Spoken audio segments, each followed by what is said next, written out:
अस्सलामुअलैकुम 7th class. उम्मीद है कि आप सब खैर और आफियत से होंगे।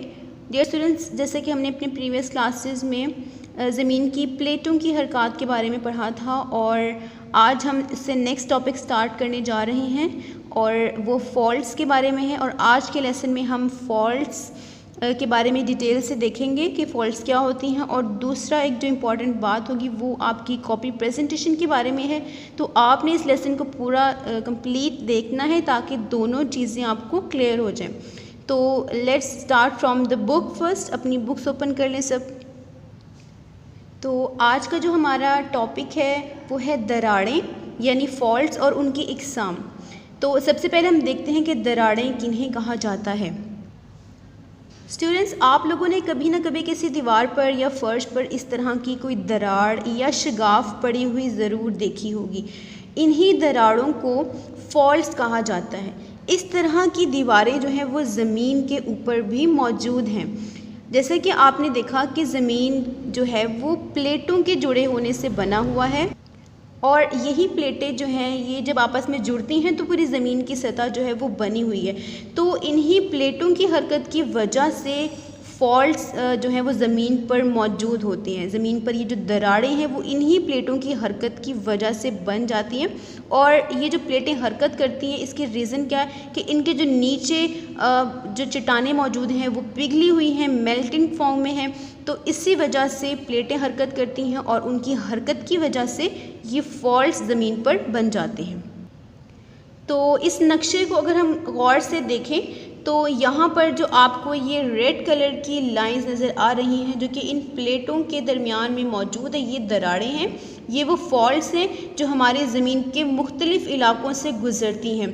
और ये जो फॉल्ट्स होती हैं क्योंकि ये ऐसी जगहों पर बनती हैं जो कि ज़मीन के कमज़ोर हिस्से होते हैं, इसीलिए इन फॉल्ट्स की वजह से ज़लज़ले आते हैं। यानी ये जो फॉल्ट्स जिन जिन इलाकों से गुज़रते हैं वो इलाके जो हैं वो ज़लज़लों का मरकज़ है और ऐसे ही इलाकों में ज़लज़ले सबसे ज़्यादा आते हैं। स्टूडेंट्स, सबसे पहले आप लोगों ने ये जो फर्स्ट लाइन है हमारे टॉपिक की इसको अंडरलाइन करना है। ये फॉल्ट की जो है तारीफ़ है, डेफिनेशन है। ज़मीन में मौजूद बड़ी दरारों या शगाफों को फॉल्ट कहा जाता है। तो इसे आप अंडरलाइन कर लें। उसके बाद ये जो सेकंड जो चीज़ मैंने अंडरलाइन की है ये भी एक डेफिनेशन है, तारीफ़ है। और इसको भी देख लेते हैं एक दफ़ा। बहरुल काहिल की प्लेट के चारों तरफ आतिशफ़िशा पहाड़ मौजूद हैं और दुनिया में सबसे ज़्यादा ज़लज़ले भी यहीं आते हैं क्योंकि चारों अतराफ दरारें हैं। लिहाजा इसको आग का दरिया, रिंग ऑफ फायर भी कहते हैं। तो ये कौन सा इलाका है बहरुल काहिल का, इसे देख लेते हैं। स्टूडेंट्स, जो बहरुल काहिल है वो दुनिया का बहुत बड़ा समंदर है, ठीक है, सबसे बड़ा समंदर है दुनिया का। और इसके इर्द गिर्द जो जगह है उसे रिंग ऑफ फायर कहते हैं या आग का दरिया कहते हैं। और अब आप ये सोच रहे होंगे कि इससे आग का दरिया क्यों कहते हैं, आग का दायरा क्यों कहते हैं। तो इसकी रीज़न ये है कि स्टूडेंट्स, जैसे ये बहरुल काहिल है और ये समंदर है और इसके इर्द गिर्द ये जो इलाका है जहाँ ये रेड कलर का ये एक फ़ायर और एक आग की तरह आपको नज़र आ रहा है, ये इसलिए ऐसा है क्योंकि यहाँ पर ना दरारें बहुत ज़्यादा हैं और ज़लज़ले यहाँ ज़्यादा आते हैं। और ये जो पूरा एरिया है, ये जो बाउंड्री है इसकी, इस पर आतिशफ़िशा पहाड़ मौजूद हैं। आतिशफ़िशा पहाड़ तो आप समझते ही होंगे जिनसे लावा निकलता है, जिन पहाड़ों के फटने से।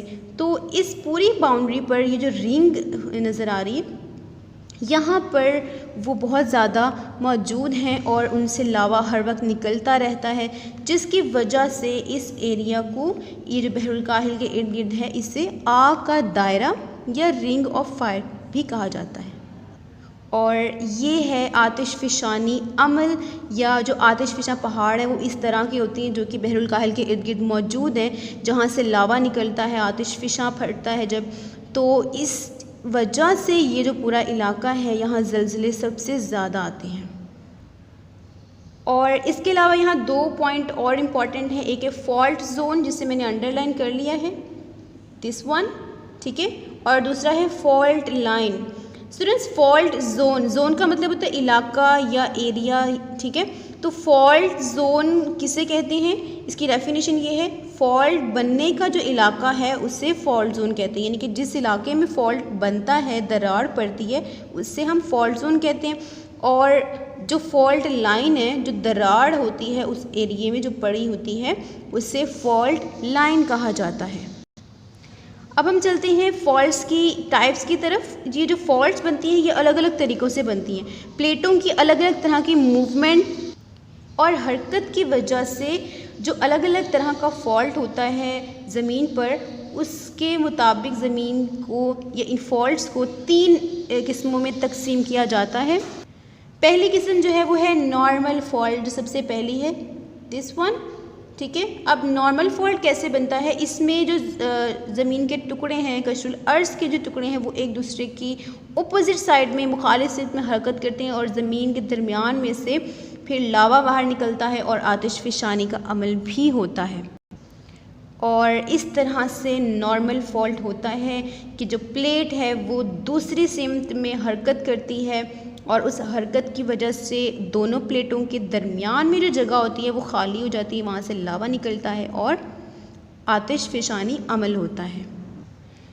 दूसरी किस्म का जो फॉल्ट होता है उसमें प्लेटों की हरकत आगे पीछे होती है और आपस में वो रगड़ खाते हैं, उनकी हरकत ऊपर नीचे नहीं होती, और इस तरह का जो फॉल्ट होता है उसे हम ट्रांसफॉर्म फॉल्ट कहते हैं। और जैसे कि आप इस पिक्चर में देख सकते हैं ट्रांसफॉर्म फॉल्ट, इसमें आप देख सकते हैं कि ये 2 प्लेटें हैं ज़मीन की, एक जो है वो आगे की तरफ हरकत कर रही है और दूसरी पीछे की तरफ, और ये फिर आगे पीछे जब मूव करते हैं तो आपस में यहाँ पर रगड़ खाते हैं, ये दरार है ये वाली, ठीक है।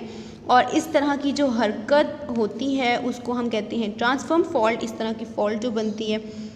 और ये आप देख सकते हैं इसकी मूवमेंट कि वो किस तरह आगे पीछे हरकत करते हैं और आपस में रब करते हैं या रगड़ खाते हैं।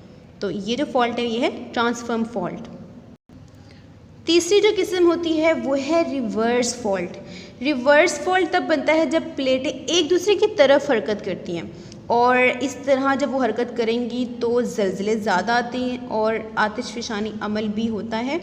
और अमूमन जब रिवर्स फॉल्ट बनता है तो प्लेटें चूँकि एक दूसरे की तरफ मूव करती हैं तो करीब आने की वजह से पहाड़ भी वजूद में आते हैं।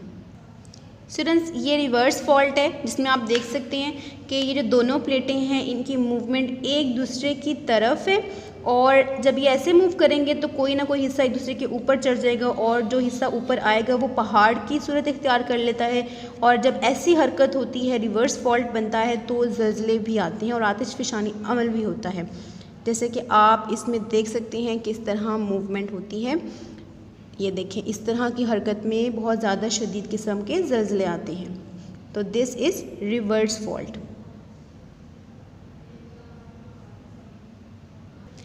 स्टूडेंट्स, अब आज का जो काम आपको मिलने वाला है, तो एक्सरसाइज में आपके तफसीली सवाल नंबर 2 है फॉल्ट्स की इकसाम बयान करें। तो आज का जो टॉपिक है फॉल्ट्स और उसकी इकसाम, ये उसका जवाब है और मैं अभी मार्क करवाती हूँ आपको, उसके बाद में कॉपी प्रेजेंटेशन भी बताऊँगी आपको। तो इसका जवाब शुरू होता है, सबसे पहले आपने हेडिंग देनी है फॉल्ट्स, मेन हेडिंग है फॉल्ट्स, और उसमें आप फिर ये जो फर्स्ट लाइन है ये लिखेंगे, ज़मीन में मौजूद बड़ी दरारों या शगाफों को फॉल्ट कहा जाता है। उसके बाद आपने ये लाइन लिखनी है जो मैंने अंडरलाइन की है, झेल में फॉल्ट की इकसाम को बयान किया गया है, ठीक है। और देन आप हेडिंग देंगे नंबर 1 नॉर्मल फॉल्ट, ये कंप्लीट लाइंस आ जाएंगी, इसमें जितना भी लिखा हुआ है ये सब आपने करना है। सेकंड फिर आप हेडिंग दोगे ट्रांसफॉर्म फॉल्ट, और इसमें भी आपने कंप्लीट लिखना है। और थर्ड फॉल्ट जो रिवर्स फॉल्ट, ये हेडिंग देकर इसमें भी आपने कंप्लीट लिखना है, यहाँ तक पहाड़ बनते हैं। ये आपका तफसीली सवाल नंबर 2 का आंसर है। इससे आपने नीट नोटबुक पे नहीं करना, इसका होमवर्क सिर्फ आप रफ पे करेंगे और एज अ प्रैक्टिस याद करने के बाद आपने वहाँ पर लिखना है, ठीक है। और आज की डायरी है ये आपकी, तफसीली सवाल नंबर 2 याद करना है, ठीक है। आपने नीट नोटबुक पे इसका होमवर्क नहीं करना, आप रफ पे कर सकते हैं प्रैक्टिस के लिए याद करने के बाद, लेकिन इसका होमवर्क आपने नीट नोटबुक पे नहीं करना, ठीक है। तो ये आपकी डायरी है। और आज एक और चीज़ मैंने बतानी है आपको, जो मैंने स्टार्ट में कहा था कि मैं आपको कॉपी प्रेजेंटेशन दिखाऊंगी ताकि आप अपना होमवर्क उसी प्रेजेंटेशन फॉर्मेट को देखते हुए करेंगे। ये आपके लॉन्ग क्वेश्चन यानी तफसीली सवाल को लिखने का तरीका है। इसमें सबसे पहले डेट जैसे फर्स्ट पे आप लिख लेते हैं, और चैप्टर का नेम, नंबर जो भी है, बाप नंबर 1 है उसका नेम चैप्टर का, फिर तफसीली सवालात की हेडिंग देनी है, और नंबर 1 है तो उसको लिखना है आपने। उसके बाद आपने क्वेश्चन राइट करना है, जवाब और हेडिंग्स इस तरह। फर्स्ट जो मेन हेडिंग होगी आपने सेंटर में लिखनी है, और जो दूसरा उसकी एक्सप्लेनेशन होगी, तफसील की वजाहत जो होगी, वो आपने पेन से, ब्लू पेन, और बाकी हेडिंग्स आपने इसी तरह ब्लू मार्कर से देनी है। और मार्कर कौन सा यूज़ करना है, जो आप उर्दू का होमवर्क करने के लिए कर रहे होते हैं वही आप इसमें भी यूज़ करेंगे। और यहाँ पर जो कशुल अर्ज़ मेंटल मरकज़ा है इसकी तफसीलात भी आपने पूरी लिखनी है। ये मैंने सिर्फ पैटर्न आपको शॉर्ट करके इस तरह से बता दिया है। आपने इस तरह से हेडिंग्स और अंडरलाइन ज़रूर कीजिएगा हेडिंग्स को। और ये आपका मुख्तसर सवाल को लिखने का पैटर्न है, मुख्तसर जवाब दें, इस तरह से आपने स्टार्ट में लिखना है जब भी आप मुख्तसर सवाल शुरू करें, और नंबर देंगे, क्वेश्चन राइट करेंगे, जवाब की हेडिंग, और उसके बाद जो जवाब होगा वो आपने पेन से लिखना है। और एक और चीज़ बता दूं आपको कि लॉन्ग क्वेश्चन सारे नहीं होमवर्क करेंगे आप नीट पर, जैसे मैंने उस दिन भी बताया था, मैं रिपीट कर रही हूँ कि लॉन्ग क्वेश्चन सेलेक्टिव करेंगे, जो मैं आपको होमवर्क दूंगी वही करना है, लेकिन हाँ याद आपने सारे करने हैं। और शॉर्ट क्वेश्चन जो होंगे यानी मुख्तसर सवाल जो होंगे वो आपने सारे नीट नोटबुक पर करने हैं, साथ साथ वो मैं आपको बताऊंगी तो आप करते जाइएगा, ठीक है। आई होप कि आपको आज के लेसन की और कॉपी प्रेजेंटेशन की समझ आ गई है। इंशाल्लाह we will start the next topic in the next class. अस्सलामु अलैकुम वरहमतुल्लाहि वबरकातुहू।